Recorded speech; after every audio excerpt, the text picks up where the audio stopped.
ALS, Alternative Learning Systems. पुंगी से क्या मतलब होगा? अरे मम्मी पापा का नाम को मिक्स करके बना दिया गया। अच्छा अच्छा अच्छा। पापा द्वारा रख दिया और नया वर्ड यस सर। हाँ बनाया गया। तो आपने बीएससी किया है इलेक्ट्रॉनिक्स में, यस सर। मैंने इंजीनियरिंग नहीं ना? नहीं sir, BSc? BSc yes. BSc engineering क्या? नहीं सर, बीएससी केवल? सिर्फ BSc। अच्छा अच्छा। हाँ, आपने ऑप्शन लगा फिर ज्योग्राफी। Yes sir. तो बीएससी में फीस कितना चाहिए इसमें पढ़ा होगा आपने? यस, केमिस्ट्री नहीं था सर, फिजिक्स था। फीस था। Yes, physics mathematics and electronics. तो फिर ज्योग्राफी कैसे रख लिया आपने? सर बीपीएससी में इलेक्ट्रॉनिक्स नहीं था सर, तो फिर यहाँ पे मुझे ज्योग्राफी में इंटरेस्ट लगा, साइंटिफिक अच्छा। सब्जेक्ट है, तो इस वजह से मैं ज्योग्राफी को प्रेफर किया। अच्छा। ज्योग्राफी में बहुत इंपॉर्टेंट चीज आता है, एक एंगल है 30.5 डिग्री, है ना? इसे क्या, कहाँ पर इसका इम्पोर्टेंस है? ये क्या एंगल है, कौन सा एंगल है, कैसे ज्योग्राफी में रिलेवेंट है ये? सर एक तो कोनिया डिस्टेंस होता है, वो अक्षांश निकालने के लिए सर। तो 23.5 डिग्री का क्या इम्पोर्टेंस है ज्योग्राफी में? 23.5 डिग्री। हाँ, 30 डिग्री मुझे लगा, सॉरी। 23.5 डिग्री। 23.5 डिग्री सर, कर्क रेखा और मकर रेखा वहाँ से गुजरती है सर। 23.5 डिग्री एक माना गया है। तो 23.5 डिग्री है क्या? अब तो साइंस के मैथमेटिक्स स्टूडेंट है, यस सर। तो एक एंगल है 23.5 डिग्री, यस सर। है ना? अच्छा, एंगल हमेशा दो स्ट्रेट लाइन के बीच बनता है एंगल, ये एंगल बनेगा। Yes sir. तो हमको ये बताइए कि कौन सा दो लाइन है जिसके बीच का एंगल है 23.5 डिग्री सर आपके स्पेस में जो है अर्थ से रिलेटेड? मैं गेस कर पा रहा हूँ सर, एक विषुवत रेखा है सर। विषुवत रेखा तो गोल है, वो स्ट्रेट लाइन तो है नहीं। स्ट्रेट लाइन के बीच एंगल बनता है कि गोल के बीच में एंगल बनता है? सर मैं गेस कर रहा हूँ सर, पृथ्वी के जो केंद्र है सर, वो व्यास जो आएगा सर, हाँ, व्यास से वहां से कोणीय दूरी जो 23.5 डिग्री होगा सर, वो सर। नहीं, साफ साफ बताना होगा व्यास से कैसे कि कौन सा दो स्ट्रेट लाइन है। एक लाइन ये बता दीजिए, एक लाइन ये बता दीजिए, जिसके बीच का एंगल 23.5 डिग्री है व्यास और कर्क रेखा या यूनिवर्स फिर साउथ गोलार्ध में सर। कर रहे तो बहुत बाहर की चीज है वो तो। सॉरी समझ कर्क रेखा तो स्फेरिकल है ना? Yes sir. हाँ, ये जानना चाहिए ओके। कि पृथ्वी में दो मोशन है, कौन कौन मोशन है अर्थ में? अर्थ में एक तो नहीं पता, एक रोटेशन है। रोटेशन। Yes sir. ये सब कैसे ज्योग्राफी कैसे पढ़ रहे हैं? एक्सिस के अबाउट रोटेशन होता है पृथ्वी, यस सर, रोटेशन। ठीक है, रोटेट करती है। दूसरा मोशन क्या है? ये तो मैं आप केंद्रीय वाले से पढ़ा हूँ सर, तो अरे मोशन बताइए ना। एक मोशन हमने बता दिया आपको, रोटेशन। दूसरा मोशन बताइए। सॉरी। रिवोल्यूशन, सन के अराउंड रिवोल्यूशन होता है। जैसे परिक्रमण। पृथ्वी में दो गतियां बचपन से हम क्लास 3 से पढ़ते आ रहे हैं, दैनिक गति, वार्षिक गति हैं? एक हुआ रोटेशन एक्सिस के अबाउट, दूसरा हुआ सन के अराउंड रिवोल्यूशन, है ना? तो जो एक्सिस के अबाउट रोटेशन होता है, एक्सिस एक लाइन हुआ, जो रिवोल्यूशन होता है उसका एक एक्सिस होता है, वो एक लाइन हुआ। यही दो लाइन जो है उसके बीच का एंगल है 23.5 डिग्री, समझ रहे? यस। एक्सिस ऑफ रोटेशन और एक्सिस ऑफ रेवोल्यूशन, इसके बीच का एंगल 23.5 डिग्री होता है। Thank you. 23.5 डिग्री से क्या फायदा होता है, यानी उसका इम्पैक्ट क्या पड़ता है? ऐसा कुछ जो झुका हुआ है, जो उसके बीच एंगल है, उसका क्या इम्पैक्ट पड़ता है अर्थ पर? झुकाव का सर, या फिर जो एंगल? हाँ, एंगल होना, जैसे पृथ्वी का झुकाव नहीं भी हो सकता था, जैसे ये रिवोल्यूशन हो रहा है ना, पृथ्वी ऐसे रहती, ऐसा नहीं रही, घुस की रहती।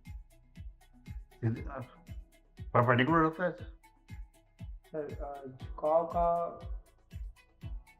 फायदा सर ये तो फिर डिसाइड करने में होता है। फायदा घाटा जो भी हो, इम्पैक्ट उससे क्या पड़ता है?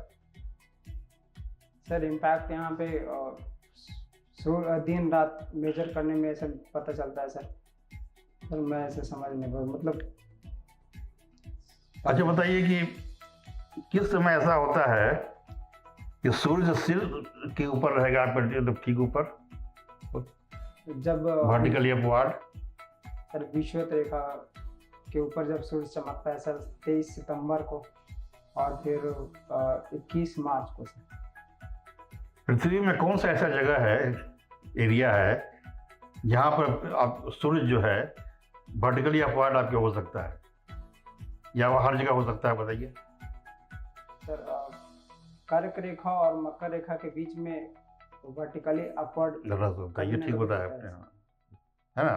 उसके बीच ही रह सकता है। दिल्ली में किस दिन रहेगा ऊपर बताइए तो? आप अगर दिल्ली में हैं तो किस तारीख को सूरज ठीक ऊपर रहेगा आपके सिर के ऊपर, वर्टिकली अपवर्ड? सर ये 21 जून को। 21 जून को नहीं हो, एग्जैक्ट दिल्ली तो उस रीजन में है ही नहीं। अच्छा ये सर 23.5 डिग्री से आपने आप ही ने बताया ना। देखिए यही सब आप जानते पूछते गलती कर रहे हैं। कर्क रेखा मकर रेखा के बीच का जो रीजन है उसमें दिल्ली नहीं है, उसके बियॉन्ड दिल्ली है, तो वहाँ पर क्यों रहेगा भाई? जानना चाहिए था, तो जानना चाहिए दिल्ली कहाँ है। ऊपर है कर्क है ना?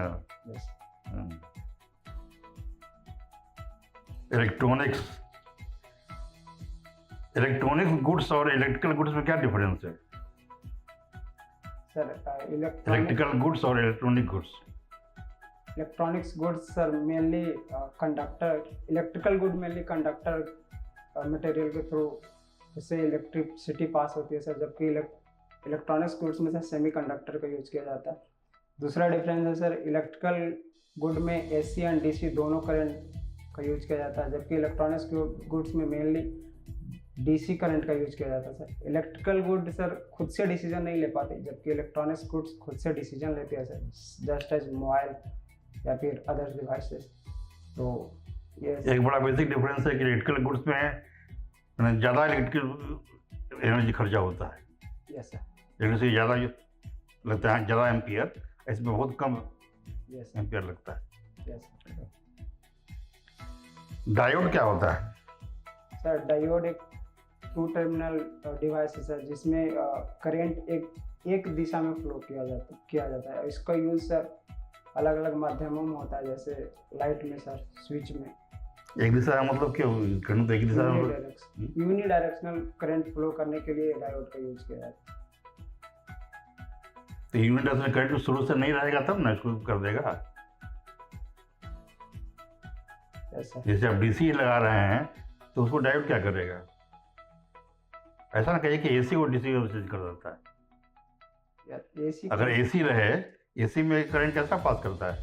दोनों डायरेक्शन से। डायोड क्या करता है? उसको यूनिडायरेक्शनल करता है। और दूसरे डायरेक्शन वाला क्या करता है? जैसे इधर से पास कर रहा है उसको पास कर देता है, इधर से आ रहा है वो ब्लॉक कर देता है। ब्लॉक कर देता है। तो पूरा बोलना होगा ना। नवाल की तरह काम करता है वो। ठीक है।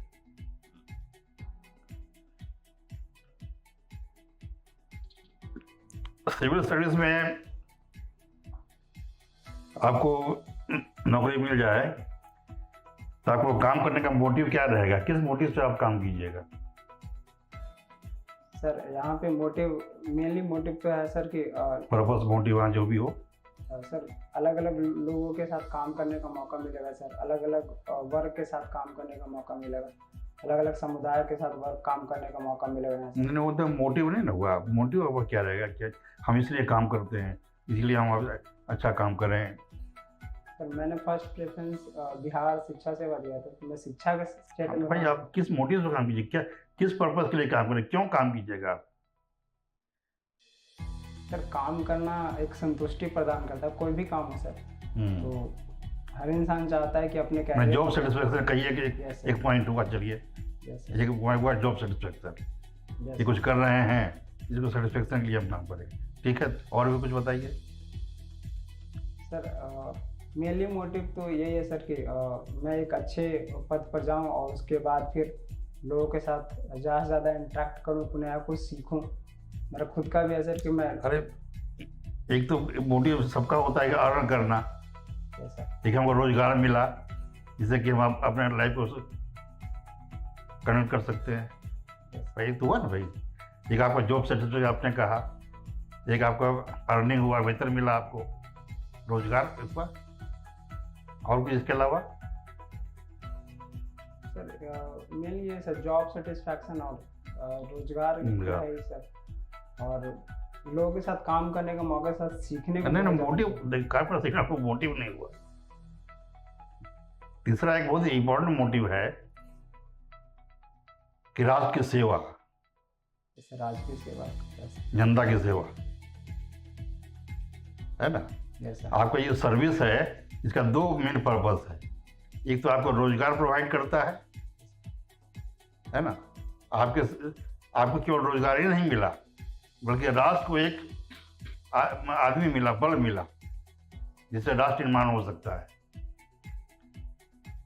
दोनों को फायदा हुआ, आपको भी कुछ मिला और राष्ट्र को भी कुछ मिला। तो आप देश के लिए भी कुछ काम करेंगे, जो सिर्फ के लिए काम करेंगे, रोजगार के लिए काम करेंगे, वेतन के लिए और वतन के लिए भी काम करेंगे, देश के लिए भी काम करेंगे। ये तीनों मोटिव हुआ आपका, है ना। जैसे ठीक है सर। मुकेश, आपने जो है बीएससी इलेक्ट्रॉनिक्स किया है।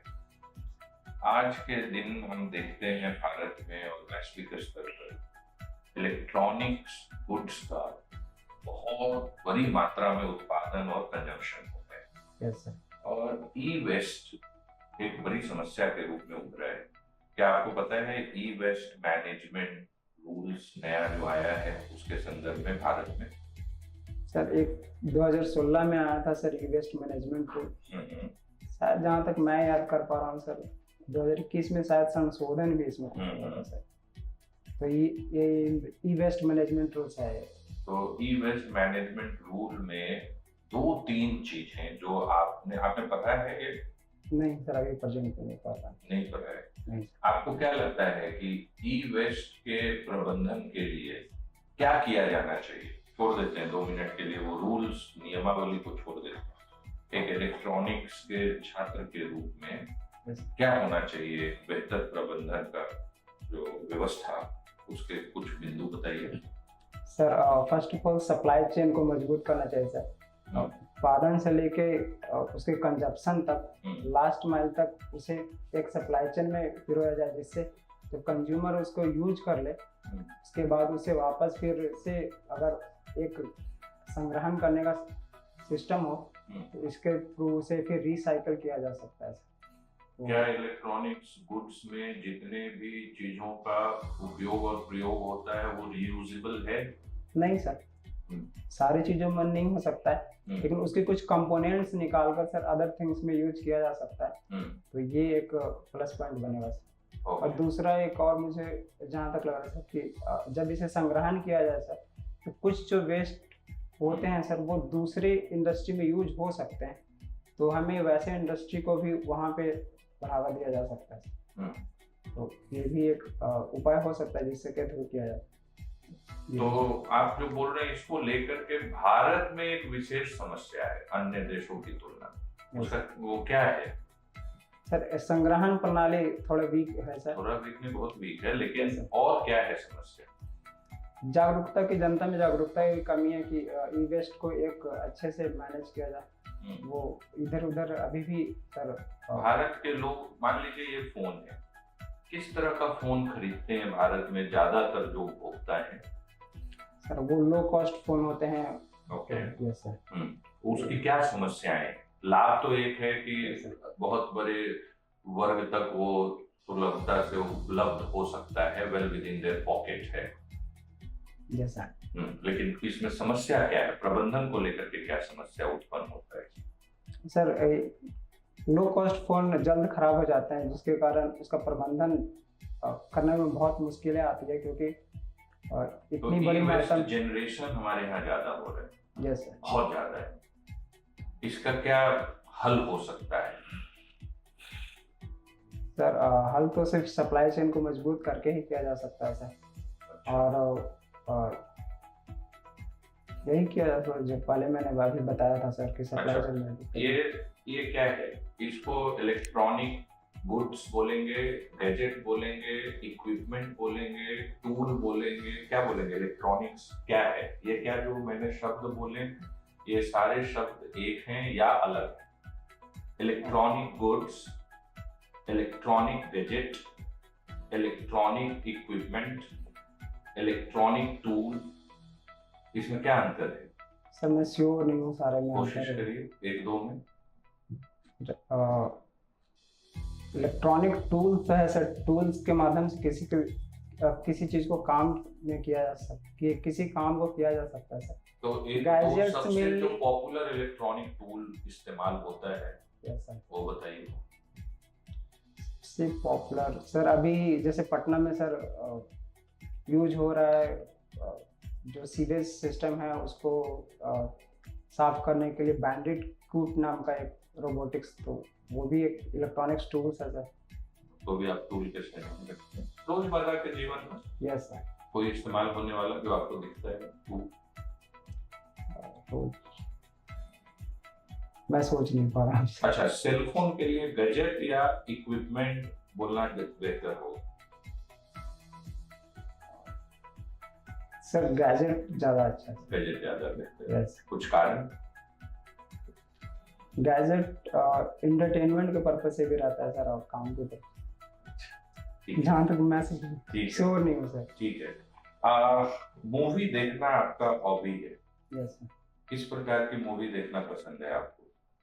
सर वो मूड पर डिपेंड करता है सर, कभी अलग अलग जिस मूड में रहूँ उस टाइप की मूवी मैं पसंद करता हूँ इस देखना। इंटरव्यू के बाद अगर आपको एक मूवी देखने के लिए वक्त मिले तो किस प्रकार का मूवी देखना पसंद करेंगे जस्ट इस इंटरव्यू के बाद?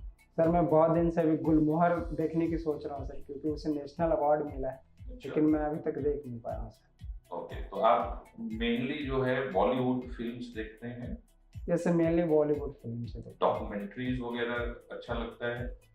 कभी कभी देखता हूँ सर। ओटीटी प्लेटफॉर्म पे देखते हैं, सिनेमा हॉल में जाके देखते हैं, या अपने इलेक्ट्रॉनिक गैजेट्स में देखते हैं? सर मेनली ओटीटी प्लेटफॉर्म पर देखता हूँ सर। कौन है आपका लोकप्रिय ओटीटी प्लेटफॉर्म? अभी तो नेटफ्लिक्स है सर। नेटफ्लिक्स। Yes sir. ठीक है। एक जो ओटीटी प्लेटफॉर्म पे कंटेंट आ रहे हैं आजकल, यस सर। उसमें जो है वल्गैरिटी, न्यूडिटी, ठीक है, commodification of women, glorification of crime, you know, बहुत वायलेंस, यस सर। बहुत एब्यूसिव लैंग्वेज एक बड़ी समस्या के रूप में उभर कर आई है। यस। इसका क्या हल आपके हिसाब से, एक पर्सन जो कि मूवी देखना इंटरेस्टेड है और ओटीटी प्लेटफॉर्म पे देखे, इसका कोई हल है? सर ओटीटी प्लेटफॉर्म को अभी रेगुलेट नहीं किया जाता है सर। जैसे सिनेमा हॉल में जो मूवी आती है सर उसे रेगुलेट किया जाता है, दर्जा दिया जाता है, यू प्लस ऐसे करके दर्जे दिए जाते हैं सर। वो किसके तहत होता है? वो फिल्म प्रमाणन बोर्ड है सर, उसके तहत होता है। Central board central for film certification, CBFC. तो ओटीटी प्लेटफॉर्म में अभी वो सिस्टम नहीं है sir. OTT platform self regulatory है, तो ये एक बड़ा लूपहोल है सर, इसे रेगुलेट करने की जरूरत है। तो ये कुछ इसका इलेक्ट्रॉनिक तरीका बताइए कि हम रेगुलेट कर सकते हैं। एआई का यूज किया जा सकता है सर, जहाँ पे रेगुलेट किया जाता है हिंसा को कम करने के लिए या वर्बलिटी को कम करने के लिए। एआई के थोड़ा द्वारा बताइए उसका कोई उदाहरण जो आपके दिमाग में आता है। इलेक्ट्रॉनिक्स का आपका जो सीमित ज्ञान है उसका कैसे उपयोग हो सकता है, जो आपने अभी शब्द इस्तेमाल किया आर्टिफिशियल इंटेलिजेंस यूज करके हम रेगुलेट कर सकते हैं ओटीटी, ऐसा आपका मानना है? सर सोशल मीडिया पर अभी देखा गया है कि जैसे एक्स सोशल मीडिया है, जैसे ट्विटर पहले नाम था सर, कि वहाँ पे अगर कोई वर्ड हिंसा या फिर न्यूडिटी जैसा वर्ड यूज रहता है या फिर बोला जाता है तो उसे एआई कुछ हद तक हटा देता है सर। 95% तक देखा गया कि उसे वो छान लेता है। तो ऐसे यही सिस्टम अगर मूवी में किया जाए तो वो भी एक कारगर हो सकता है सर, कि वहाँ पे जहाँ भी हिंसा या गाली गलौज या फिर न्यूडिटी जैसे फिल्मांकन हो तो ये उसे कैप्चर करके हटा सकता है सर। तो इस टाइप से वो किया है।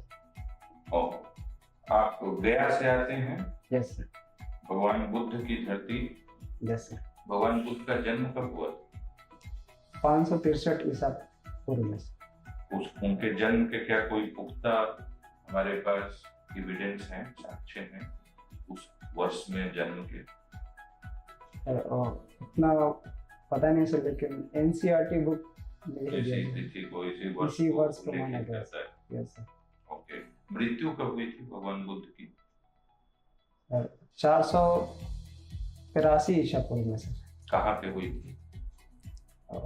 ये कुशीनगर एक जगह है सर, यूपी में अभी आता है वहाँ हुई थी। भगवान बुद्ध और गया का क्या संबंध? सर भगवान बुद्ध को वहाँ ज्ञान की प्राप्ति हुआ था सर। तो गया उसके लिए फेमस है, ज्ञान की भूमि के रूप में। तो बुद्ध भगवान का वही है सर, ज्ञान की प्राप्ति वहाँ हुआ था, इसलिए वह प्रसिद्ध। किस वृक्ष के नीचे हुआ था? बोधि वृक्ष अभी उसका नाम है सर, वो एक पीपल का पेड़ है सर। इतिहास में कोई कुख्यात है उस वृक्ष को कटवाने के लिए? सर जहाँ तक मैं याद कर पा रहा हूँ, शशांक शासक थे सर, वो उन्होंने कटवाया था सर। कब? सॉरी सर, मुझे एग्जैक्ट डेट नहीं याद। मुकेश, यस अभी आपने बोला कि मूवी देखना पसंद है आपको यस और गुलमोहर देखना पसंद करेंगे। यस गुलमोहर के मुख्य पात्र कौन कौन से? सर, ये मुझे अभी डिटेल नहीं पता है सर। आपको कला मूवी देखना पसंद है? यस सर, कुछ हद तक देखता हूँ कभी कभी। कला मूवीज करने वाले प्रमुख एक्टर का नाम बताएंगे?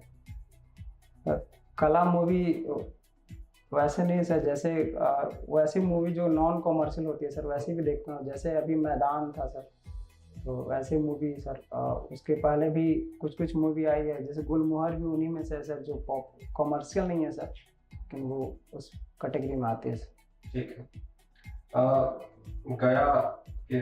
गया का एक बहुत धार्मिक महत्व है हिंदू धर्म में। Yes sir. क्या है उसका महत्व? सर वहाँ पितृपक्ष मेला लगता है, जहाँ पितरों को पिंडदान किया जाता है सर। राम भी गए थे यस पिंडदान करके अपने पिता का। उनसे संबंधित एक प्रमुख घटना है वहाँ पे हुआ गया में। क्या था वो घटना? सर ऐसा माना जाता है पौराणिक कथाओं में कि राम जी जब वहाँ पहुँचे थे तो कुछ समस्या हुई थी, जिसके कारण नदी, एक पेड़ था सर और एक गाय थी, तो तीनों से शायद कुछ सवाल पूछे थे किसी जानकारी के माध्यम से, तो उन्होंने झूठ बोला था, तो एक पेड़ सिर्फ सच बोला था सर। तो वो आज तक कहा जाता है कि वो अजर अमर है पेड़। और जबकि राम जी ने दोनों, नदी और गाय दोनों को शराब दिया था सर, तो नदी को जब शराब दिया तो उसे अंतर शरीर, ये मुझे एग्जैक्ट कहानी का वो स्टोरी नहीं पता है सर। ठीक है। आपने ये बोला कि ठीक है, इससे तो हो गया। अब आज के वक्त में अगर हम गांधी के विचारों को देखें तो गांधी कितने प्रासंगिक हैं आज के परिप्रेक्ष्य में? सर गांधी मेनली सत्य और अहिंसा के लिए जाने जाते हैं। तो अगर सत्य और अहिंसा को देखा जाए तो सर वर्ल्ड में कई युद्ध चल रहे हैं अभी, यूक्रेन, रसिया एंड हमास और इजराइल के बीच में भी युद्ध चल रहे हैं सर। ऐसे सिचुएशन में शांति के लिए गांधी के विचारों की नितांत आवश्यकता है। कई जगह वर्ल्ड में ऐसा भी देखा जा रहा है, यहाँ इवन कि लोग ब्लैक लाइफ मैटर पर भी चल रहा है सर, ब्लैक श्वेत और अश्वेत पर, तो उससे भी मिटाने में गांधी जी की मदद मिल सकती है सर। अच्छा, एक स्थिति है, आप मान लीजिए कि आप एक अधिकारी बन जाते हैं और आपके वरीय अधिकारी आपको किसी कारणवश किसी रिपोर्ट को सबमिट करने के लिए आपको अपनी आवास पे बुलाते हैं। जब आप आवास पे पहुंचते हैं तो वहां पे आप देखते हैं कि वो अपनी वाइफ पे हिंसा कर रहे हैं किसी प्रकार का। Yes sir. और वो आपसे काफी वरीय हैं, आप क्या करेंगे उस स्थिति? सर मैं कोशिश करूँगा कि उन्हें विनम्र शब्दों में समझाने की कोशिश करूँगा सर कि ये गलत है। ऑलरेडी उन्हें मालूम होगा सर। आप इंटरफेयर करने जाए तो आप सस्पेंड भी हो सकते हैं। या सर हो सकता हूँ, लेकिन उसके बाद फिर मैं कोर्ट का दरवाज़ा खटखटा सकता हूँ सर कि इसमें जो नियम के अनुसार कि मेरी गलती रहेगी तो निश्चित रूप से कोर्ट मुझे सज़ा देगा सर। अगर गलती नहीं है तो फिर मैं बेल वहाँ से प्राप्त कर सकता हूँ जस्टिस सर।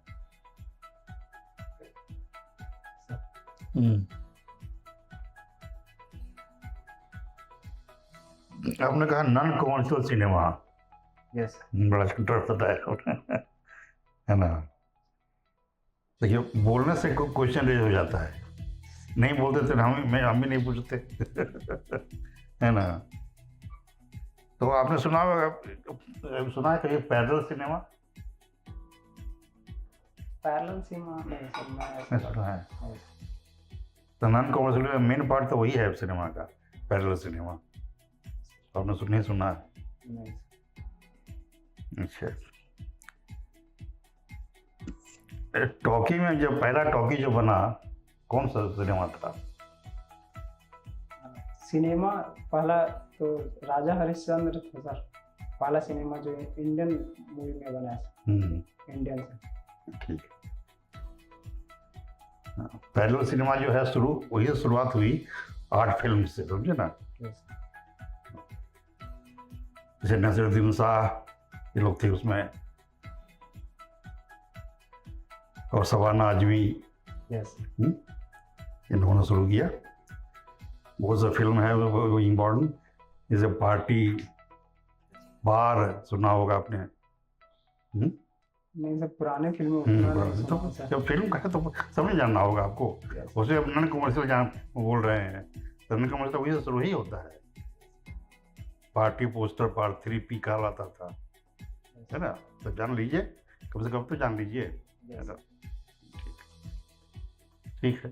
केस अभी जो इस मॉक बोर्डरूम में आपका प्रदर्शन है, उसमें जो आपका स्ट्रेंथ एरिया था कि पूरे इंटरव्यू के दौरान आप सहज थे। Yes sir. ठीक है, तो जैसे सहज हो, इस सहजता को बनाए रखना है। लेकिन सहज होने मात्र से तो बहुत मार्क्स नहीं मिलेगा, ठीक है। लेकिन इसको बनाए रखना है, ये एक प्रीरिक्विजिट है, ठीक है, और वो आप में था। लेकिन आप जो आंसर दे रहे हो ना, उसका एकदम ओपन एंडेड रह जा रहा है। ओके, कंक्लूसिव नहीं हो पा रहा है, पर्पसिव नहीं हो पा रहा है कन्वर्सेशन। बहुत बार आप प्रश्न नहीं समझ पा रहे हो, और बहुत बार जो आप उत्तर दे रहे हो वो स्ट्रक्चर्ड नहीं है, तो हम नहीं समझ पा रहे, ठीक है। तो फिर क्या हो रहा है कि हम उसमें से थ्रेड पुल करके कुछ दूसरा प्रश्न पूछे जा रहे, ठीक है। ये नहीं होना है। एक विषय पे अगर कन्वर्सेशन बोर्डरूम में शुरू हुआ तो ये आपकी जिम्मेवारी है कि वो एक कंक्लूसिव कन्वर्सेशन हो जाए, ठीक है। थोड़ी देर में, 2 मिनट में, 1 मिनट में, 1.5 मिनट में, उससे ज्यादा ना बढ़े, ठीक है। वो जिम्मेवारी किसकी है? आपकी। ओके, जैसे ज्योग्राफी से ही शुरू हुआ। ज्योग्राफी आपने ऑप्शनल लिया है इलेक्ट्रॉनिक्स बैकग्राउंड के बाद, और आपने दावा भी किया कि आपका पूरा विशेष रुचि था ज्योग्राफी में। और सर ने एक बड़ा सिंपल क्वेश्चन पूछा कि 23.5 डिग्री, ठीक है, 23 डिग्री क्या है? एंगल है। एंगल दो, सर ने आपको हिंट भी दे दिया कि 2 लाइन के बीच एंगल, ठीक है। आपको कम से कम ये अगर पृथ्वी है, ये अगर इक्वेटोरियल प्लेन है, ये अगर सेंटर है, ये रेडियस है, ठीक है, ये जो स्ट्रेट लाइन है, ये एंगल 23.5 डिग्री है, और ये 23.5 डिग्री नॉर्थ लैटिट्यूड। समझे? सर ने उसको भी और सिंपल किया कि 2 लाइन के बीच, ठीक है। दूसरा क्वेश्चन 6th-7th का ज्योग्राफी था जो सर ने पूछा कि अगर इन्होंने बोला कि अर्थ अपने एक्सिस से टिल्टेड नहीं होता, ठीक है, तो इसका क्या प्रभाव है, ठीक है। अब बताओ, अभी बताओ, सोचो, ठीक है। और बाद में तो आप वहां आपका विचार थॉट्स गया ना, जब सर ने बोला कि वर्टिकल की जगह ओवरहेड पोजीशन। सन का ओवरहेड पोजीशन कहाँ होता है? ट्रॉपिक ऑफ कैंसर से ट्रॉपिक ऑफ कैप्रिकॉर्न के बीच में, ठीक है। अगर ये टिल्टेड नहीं होता तो परमानेंटली सन का ओवरहेड पोजीशन कहाँ रहता? This was regular. हमेशा। यस क्या प्रभाव पड़ता? उसी तरह से पूरा घूमता रहता। तो ये बताओ क्या होता? जिस जगह पर दिन और रात जितना का होता है उतना ही का होता रहता। यस सीजन जो है जिस तरह का होता वो वैसा ही रहता है हर जगह वैसा ही रहता। Yes. ठीक है, तो ये क्या है? ज्योग्राफी का मतलब होता है साइंटिफिक टेम्परामेंट। आप उसको थियरी से मत आंसर करो, आप उसको इमेजिनेशन, रिफ्लेक्शन, पार्टिसिपेशन, Yes. जैसे जैसे हिंट मिल रहा है उसको पकड़ा, थोड़ा सोचा, और साइंस बैकग्राउंड के भी हो ना, फिजिक्स पढ़ा है आपने, तो मैथ के स्टूडेंट हो। मैथ्स है और इलेक्ट्रॉनिक्स है और ज्योग्राफी पढ़ लिया। और सर ने पूरी तरह से ऐसा ही क्वेश्चन पूछा कि जो ज्योग्राफी एक ह्यूमैनिटीज और साइंस के इंटरफेस पे सब्जेक्ट है, लेकिन इन्होंने पूरी तरह से साइंस वाला ही पकड़ा दिया। जैसे आप पूछते हैं पॉलिटिकल ज्योग्राफी क्या होता है, हाँ, ह्यूमन ज्योग्राफी हाँ। पूछते, पॉपुलेशन पूछते, जियो पॉलिटिक्स क्या है, वो अलग सवाल हो जाता है, वो अलग एरिया हो गया ज्योग्राफी का। ठीक है, तो केवल आपको due application of and scientific temperament, geography related question, और थोड़ा पढ़ भी लो तो बचा हुआ समय है, बेसिक्स। ठीक है, नंबर 1। नंबर 2, आपका हॉबी है मूवी देखना।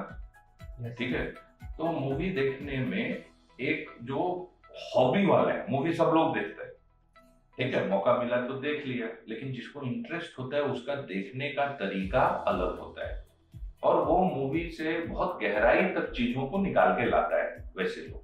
ठीक है, वो मैच्योरिटी आपके आंसर्स में नहीं दिख रहा। ठीक है, और जैसे आपने एक शब्द का इस्तेमाल कर दिया कि ओटीटी प्लेटफॉर्म पे रेगुलेशन जो है, ठीक है, कभी भी कंटेंट के सोर्स से पॉसिबल नहीं।